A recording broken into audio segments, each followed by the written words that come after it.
Halo guys, welcome back again to my channel. Bersama saya Hansen di sini, dan seperti biasanya setiap harinya saya akan membuatkan video seputar cryptocurrency. So bagi teman-teman yang tertarik seputar cryptocurrency, boleh aja langsung like dan subscribe. Jangan lupa juga untuk hidupkan lonceng notifikasinya supaya nggak ketinggalan update terbaru seputar cryptocurrency. Oke, apa kabar hari ini teman-teman semuanya? Mudah-mudahan sehat-sehat selalu, semuanya baik-baik aja. Pada hari ini kita masih melihat market crypto cukup hijau ya. Dan pada hari ini kita akan membahas soal beberapa berita yang cukup menarik mengenai Bitcoin. Kemudian juga nanti ada data-data on-chain yang akan saya update ke teman-teman. Itu juga cukup penting untuk teman-teman tahu. Kemudian pastinya kita juga akan update analisis teknikal karena Bitcoin sekarang sedang menuju ke key resistance. Kira-kira apa yang akan terjadi selanjutnya, kita akan bahas di video kali ini. Jadi stay tune terus sampai akhir video. Kita mulai videonya sekarang. Oke, let's go. Sekarang kita akan mulai dari CoinMarketCap dulu guys, seperti biasa. Secara global hari ini market cap kripto berada di angka 1,39 triliun dolar atau naik 0,94%. Bitcoin sendiri di harga 34.255 naik 2%, Ethereum 2.167 naik 2% juga. Binance masih tertahan di 299 dolar naik 0,3, Cardano 1,23 dolar, XRP 0,6, Dogecoin 0,19, Polkadot 13 dolar. Oke, itu adalah outlook sementara dari beberapa top coin. Kemudian kita mulai dulu dari berita-berita yang ada hari ini. Salah satunya adalah artikel dari Cointelegraph ini yang mengatakan ada 3 alasan kenapa Bitcoin masih belum mampu untuk rally kembali ke angka 40.000 dolar. Nah, beberapa alasan diantaranya menurut mereka adalah pertama, a strong dollar threatens Bitcoin recovery. Jadi ternyata US dollar index itu juga mempengaruhi harga Bitcoin. Jadi sedikit banyak ada pengaruhnya ketika US dollar itu indeksnya naik atau US dollar menguat, itu cenderung biasanya kripto kalau tidak sideways ya koreksi. Sebaliknya, jika US dollar sedang turun-turunnya atau melemah, itu cenderung kripto naik. Nah, itu yang menyebabkan katanya si kripto ini atau Bitcoin masih belum mampu naik ke 40.000 dolar. Ini adalah US Dollar Currency Index. Ini chartnya, dan teman-teman bisa lihat dari bulan Juni sampai sekarang kita masih naik terus-menerus. Itu yang menyebabkan mungkin dari kemarin juga kripto sideways. Oke. Kemudian alasan kedua katanya dead cross-nya masih berlaku. Ya kan? Seperti yang udah kita bahas juga di video-video yang sudah lama, bahwa kita udah terjadi dead cross dan sekarang kita masih dalam keadaan tersebut. Jadi belum ada golden cross, jadi kita masih dalam keadaan dead cross. Kemudian di sini juga Bitcoin lagi ngetes 12 month moving average-nya di sini. Jadi masih tertahan di situ. Jadi ini adalah menurut mereka. Kemudian kalau satunya lagi, ini adalah artikel yang menyebutkan Bitcoin price hints at megaphone bottom pattern and breakout towards 40k. Kalau di sini malah sebaliknya, katanya ini di Bitcoin ada megaphone pattern dan kemungkinan bisa tembus dari 40.000 dolar. Megaphone pattern itu seperti ini guys tuh. Jadi dia kalau dibalik itu sebenarnya mirip dengan symmetrical triangle tapi dibalik gitu ya. Jadi mengerucutnya di awal, melebarnya di belakang. Nah, ini juga sama dengan symmetrical triangle, bisa breakdown, bisa break out. Jadi bisa ke atas, bisa ke bawah, dua kemungkinan masih bisa terjadi, tergantung yang mana ditembus duluan. Jadi dari ini pun mereka mengatakan kemungkinan kita sudah menemukan bottom dan kemungkinan kita bisa rebound ke atas. Jadi ini adalah menurut mereka juga. Oke, kemudian di sini saya mau kasih lihat beberapa statistik yang menurut saya cukup penting yang perlu teman-teman tahu. Pertama adalah yang ini. Ini adalah penjelasannya dulu. Whales have been buying the fear. They've now added 96,000 BTC to their holdings in the last 3 weeks. Jadi dalam 3 minggu terakhir saja, para paus Bitcoin ini sudah menyerok sebesar 96.000 Bitcoin. Ketika kita melihat kripto itu dalam keadaan fear, extreme fear, mereka itu mulai mengoleksi atau menyerok Teman-teman bisa lihat sendiri kita udah di daerah fear dan extreme fear itu dari bulan Mei sampai sekarang kita belum beranjak dari fear ataupun extreme fear. Dan ini merupakan salah satu cluster yang paling besar kalau misalnya teman-teman bandingkan dengan sebelum-sebelumnya dari tahun 2018, tidak pernah kita selama ini berada di area fear dan extreme fear. Dan ditunjukkan di chart di sini bahwa teman-teman bisa lihat ini adalah supply held by entities with balance 1K to 10K versus Bitcoin. Jadi ini adalah para paus yang mempunyai 1 sampai 10.000 sampai 10.000 Bitcoin, dan teman-teman bisa lihat angkanya terus naik. Ketika harganya turun, pausnya mulai masuk. Dan jumlah paus Bitcoin malah bertambah ketika harganya menurun. Itu menunjukkan apa? Seperti yang saya jelasin juga, bahwa harga sekitar 30-an ribu ini merupakan harga yang sudah cukup menarik bagi mereka, dan mereka sudah mulai mengakumulasi. Oke, kemudian juga di sini kenapa harga kita beberapa hari terakhir itu terus menanjak naik dari yang kemarin 29.000 sekarang udah sekitar 34.000 karena terjadi banyak short squeeze. Jadi banyak sekali likuidasi ke orang-orang yang short Bitcoin.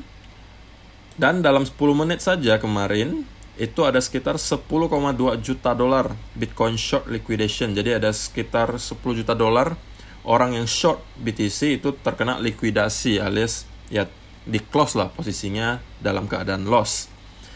Mudah-mudahan teman-teman tidak termasuk salah satunya ya. Oke.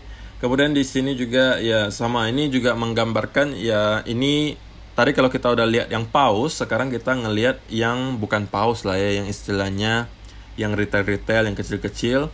Dimana di sini ada beberapa indikator. Yang pertama kalau yang kuning ini, yang ini menunjukkan orang-orang yang mempunyai 0,1 sampai 1 Bitcoin.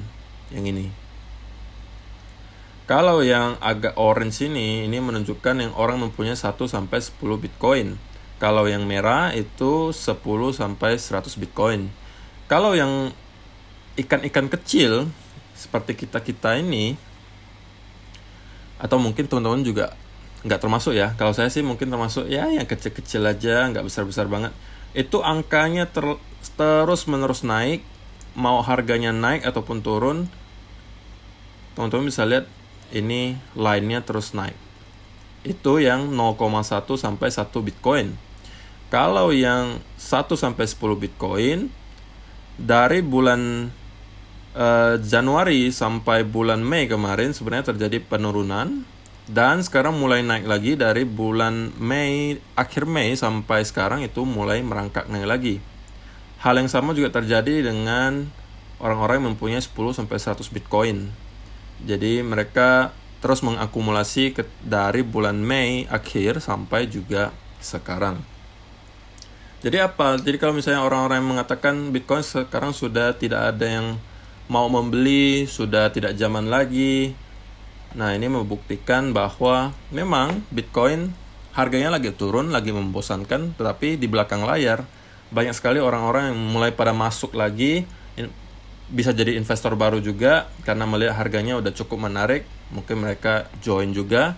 Tapi juga mungkin ada yang sudah sell di sini, di area sini, di topnya ya. Kemudian sudah mulai masuk lagi akumulasi di area sini.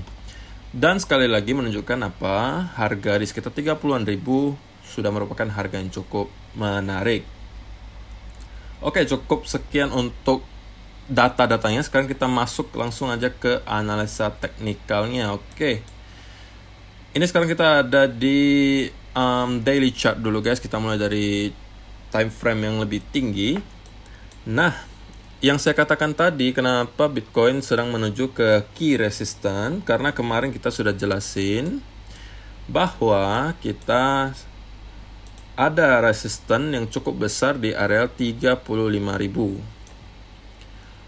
Apa alasannya? Kenapa dikatakan key resistance atau resistance yang cukup besar? Pertama, teman-teman bisa lihat kita kalau misalnya kita naik ke 35.000 ini, kita akan ketemu dengan exponential moving average 50 di daily chart.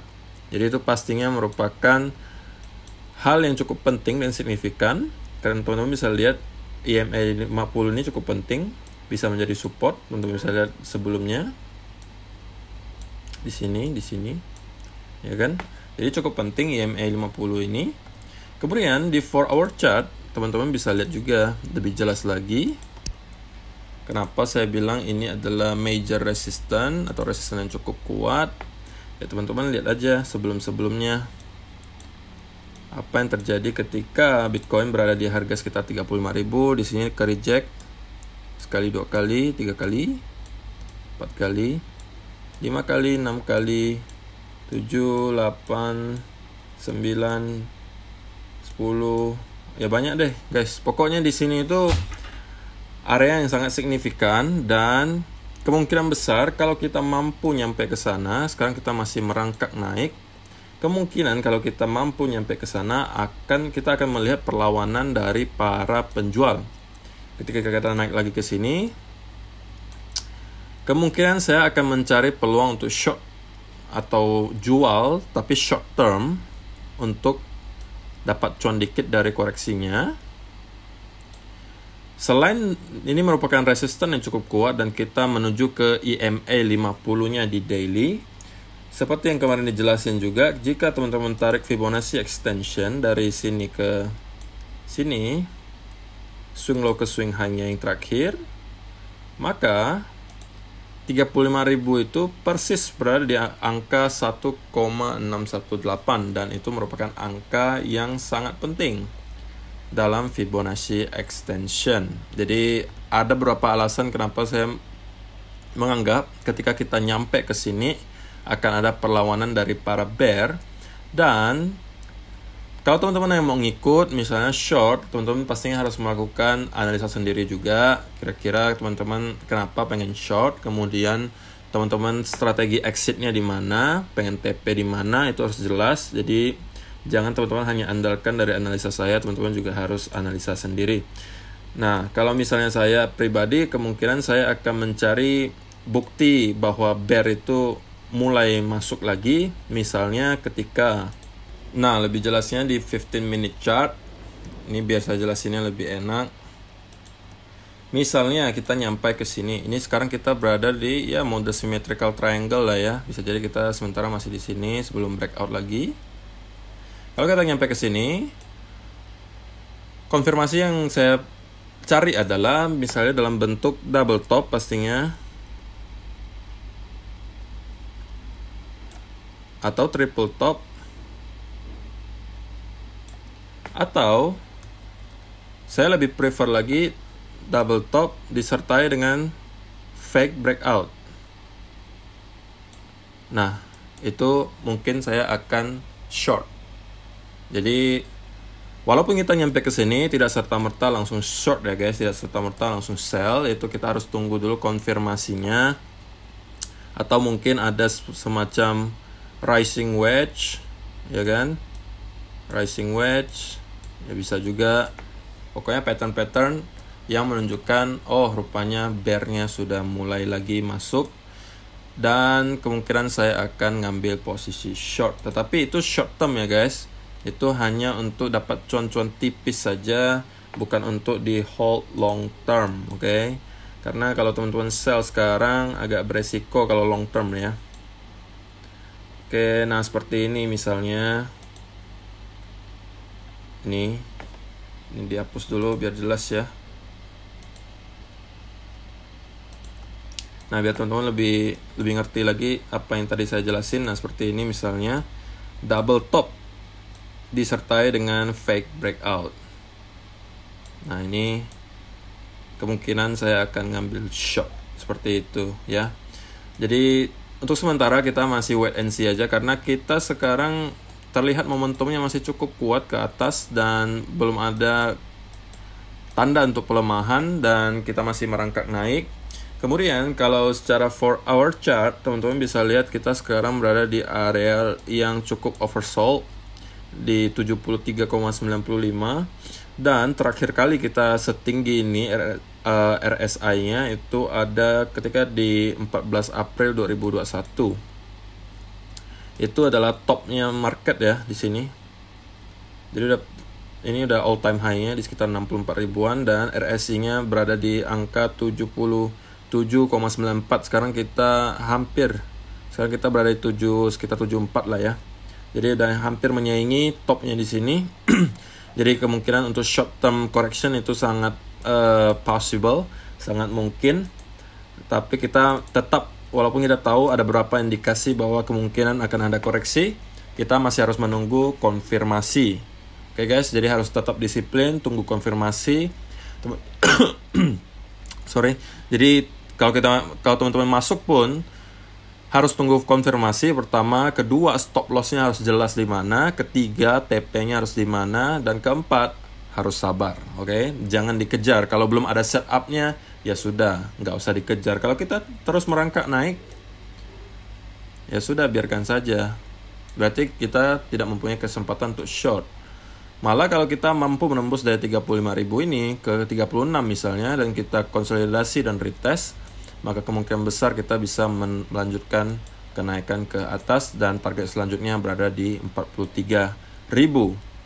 Oke guys, jadi itu aja untuk hari ini. Semoga bermanfaat untuk teman-teman semuanya dan bisa membantu teman-teman untuk mendapatkan cuan. Oke.